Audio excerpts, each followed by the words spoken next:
clubs in major U.S. cities were on the itinerary for most of October. No, I never thought anyone would call the book the I'm okay, you're okay for the new millennium. Some authors would see it as success, not punishment. You leave for London the day after tomorrow. You've succeeded in driving every assistant away. To quit and one never made it here. Lack of map skills is a problem with the educational system, not me. You drive them away, he repeated. From the background noises, she thought he might be in a taxi. Nicole, enough games. I don't play officially. I consider your persistent ruination of all my attempts to make this tour go smoothly to be courting breach of contract. If you don't go, we keep a lot of your money. Another assistant is on the way. She will arrive tomorrow morning. Her name is Lily Smith. You can huff and puff all you want, but you will not drive her away. She held back a childish retort. He truly had no idea how much she wanted to travel by herself. She would hope, like assistant number 2, that this Lily Smith creature never materialized. After chilly leave-taking on both sides, she set her phone on her desk. The phenomenon known as love by the numbers was temporary. It was a fad. Her academic research, meant for other researchers, had gone inexplicably viral. It was chicken soup for the romantic, the review in O magazine had gushed. She accepted this. Her own prediction was that the furor would only last another 11 to 12 weeks, before being replaced by some other fascination of the moment, just in time for the holidays. Or it would be supplanted by the cottage industries people were establishing based on her book.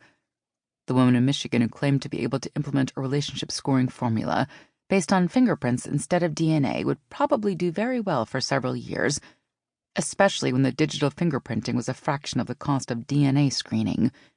In the meantime, the travel required by those regrettable clauses in her publishing contract lasted from late August to the first week of November. She planned to make the absolute most of the disruption. Her private agenda was of no concern to anyone else. That was what private meant. She went back to her syllabus, then turned her attention to a study that she'd been asked to peer review on meta-awareness and the effect of observation on frequency of social media use. At lunch, she made her usual trip to the student union for the salmon salad and a short stint in the sun to boost her vitamin D and support the flow of oxytocin. She estimated the temperature as 71 or 72 average for a summer day in New Hampshire. By the time she walked back to her office, however, she could feel the damp of impending afternoon rain in the air. The rain had made good by the time she shut down her computer, and a light, steady sprinkle misted her office window. She picked up her helmet and pack and wheeled her bike slowly out of her office. The cleats on the bottoms of her biking shoes clacked on the cold marble floor. The empty hallways of summer were always welcome. When students were present, they resented that she brought her bicycle inside the building when they couldn't. But students were naturally resentful, due to both their age and the strictures of academic rules. 6 years as a student in these hallowed halls, 2 years obtaining her doctorate at MIT, and another 6+ years spent teaching, conducting studies and publishing the results meant she was allowed to bring her bicycle indoors. That was how the academic life worked. It had also provided her an adequate office where she could enjoy solitude every day from 8:30 to 5. Many of her colleagues didn't darken their office doors for more than an hour or two a week, and then only when classes were in session. From this fact, she deduced that none of them lived with anyone like her mother. The light humidity of late summer dampened her skin as she pushed through the doors, leading out of the Herman J. Hathaway Science and Industry building. She cast a glance at her great-grandfather by adoption's statue proudly guarding the courtyard.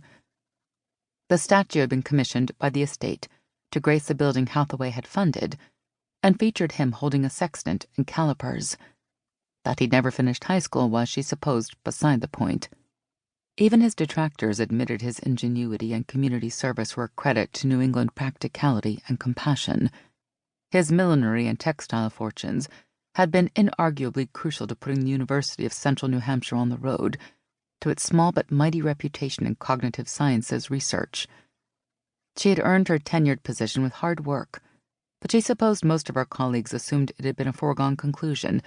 She had the Hathaway name.